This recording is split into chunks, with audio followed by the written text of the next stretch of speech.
Bonjour mes amis, j'espère que vous allez bien. Nouvelle vidéo du film du Vidéo Club. Et pour cette nouvelle vidéo, je vais vous parler d'un excellent petit thriller d'horreur sans Fate. Donc, c'est parti. What do you want? I know I committed a terrible crime, but I'm not a murderer, I'm not. Sans Fate est une excellente petite série B thriller d'horreur sortie en 2008 avec Famke Janssen. Alors les gens parmi vous qui ne connaissaient pas du tout le nom de cette actrice, c'est une actrice qui a joué dans pas mal de films dans les années 90, 2000 par exemple. Elle avait joué dans l'excellente saga X-Men où elle jouait le rôle de Jean Grey. Elle était tout simplement excellente dans ce rôle. Elle avait joué entre autres aussi dans la saga Taken avec Liam Neeson et dans pas mal d'autres films. Donc c'est une actrice que j'aime énormément, qui est méchamment belle, grande et très charismatique. Et je peux vous dire que dans cette petite série B à petit budget, Famke Janssen tient le rôle principal et je peux vous dire qu'elle tient littéralement le film sur ses épaules. You're now under house arrest, and you'll remain in these premises for the duration of your entire sentence. Au niveau du pitch, nous suivons les aventures de Marnie, une femme qui a été obligée de tuer son mari, qui était infidèle et violent en plus d'être policier. Pour punir cette femme, la police va décider de tenir prisonnière Marvin au sein de son appartement pendant 1 an avec un bracelet autour de la cheville. Au début, la peine de Marvin va plutôt bien se passer et très rapidement, la femme va vite s'apercevoir qu'elle n'est pas seule au sein de son appartement. Elle va commencer à entendre des bruits particuliers, même bizarres. Au premier étage, elle va commencer à entendre le parquet qui grince et des objets qui commencent à se déplacer toutes seules. Et très rapidement, elle va s'apercevoir que c'est l'esprit de son mari décédé qui est revenu d'entre les morts pour lui faire vivre un véritable enfer. Voilà l'histoire très simple de cette sympathique série B que j'ai donc découvert en 2008 avec le Mad Movies. Voilà, qui était sorti avec le Mad Movies. Et je peux vous dire que cette petite série B m'a littéralement cloué sur mon siège. Pourtant, la réalisation est pas folle. Voilà, on est vraiment dans une narration classique, mais on a de très belles photographies, on a de beaux effets spéciaux et quelques effets de practical, de maquillage vraiment très bien réussis. Donc en termes techniques, le film fait plutôt bien le café, mais là où le film tire vraiment son épingle du jeu, c'est au niveau de son histoire.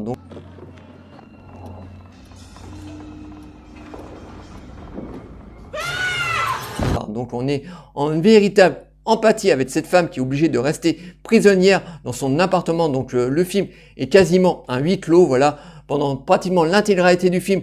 Tout le film se passe dans l'appartement. On a quelques scènes qui se passent à l'extérieur, mais à 80 voire 90% du film, le film se passe dans la maison et on est en véritable empathie avec cette femme qui va essayer de passer sa peine vaille que vaille. Donc au début, elle va essayer de commencer à peindre, à refaire la déco de son appartement, à cuisiner, mais bon, très rapidement, elle va s'apercevoir qu'il y a des choses bizarres qui se passent dans son appartement. Elle va commencer à entendre des bruits bizarres, genre le parquet qui grince ou des objets qui va commencer à se déplacer tout seul. Et très rapidement, elle va s'apercevoir que c'est l'esprit frappeur de son mari qui est décédé qui est venu la hanter.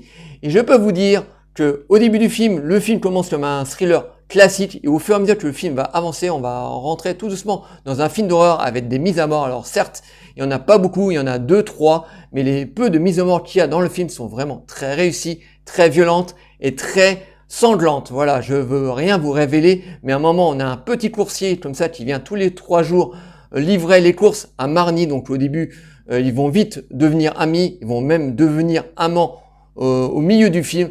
Et malheureusement, ça va pas être du goût de cet esprit. Et ce petit coursier va subir les assauts de cet esprit. Et la mise à mort sur ce jeune homme est vraiment très violente et très graphique. Donc vraiment très réussi. Voilà, on a quelques effets spéciaux et quelques effets de practical qui sont vraiment très réussis.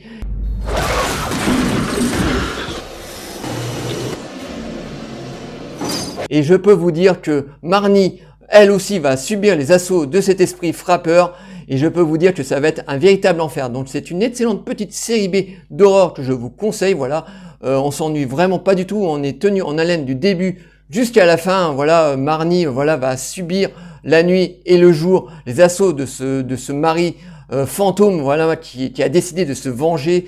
Et je peux vous dire qu'en termes d'assaut, c'est vraiment de la violence vraiment très physique qu'elle subit. Voilà. D'ailleurs, ce film me fait penser beaucoup à l'emprise de l'excellent thriller des années 80 avec ce film qui avait à peu près la même histoire. Donc c'était une femme qui vivait avec ses enfants dans une petite maison, et cette femme elle-même subissait des violences de la part d'un démon qui l'a violée pratiquement tous les soirs, et elle a été suivie par un psychiatre.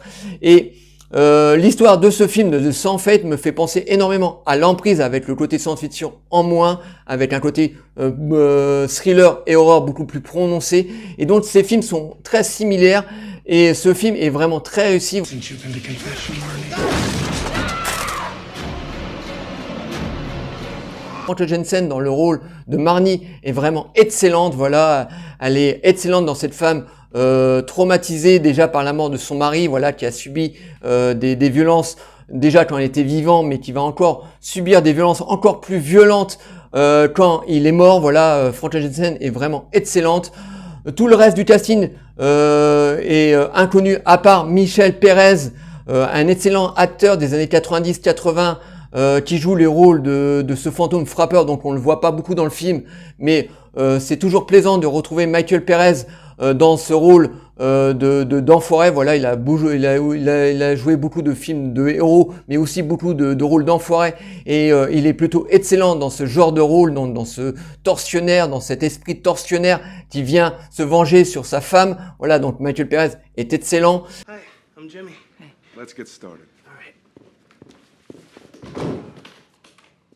Et je peux vous dire que ce petit thriller est vraiment très très bien. Voilà, il est sorti directement en DVD en 2008 chez nous. Je crois qu'il était sorti au cinéma dans quelques salles aux États-Unis, mais nous on l'avait sorti directement en DVD. Donc c'est un thriller que je vous conseille, voilà, qui tient vraiment en haleine. Je vous dis, au début, il commence comme un thriller classique. Donc on voit Marnie qui est obligée de subir cette peine au sein de son appartement, et très rapidement ça va vite partir en film de fantômes, voilà, un peu maison hantée. D'ailleurs son appartement nous fait penser beaucoup à des maisons hantées dans pas mal de films de maisons hantées. Donc voilà, un appartement typique new-yorkais, voilà, sur 2 étages avec un parquet en bois, voilà, un vieil appartement.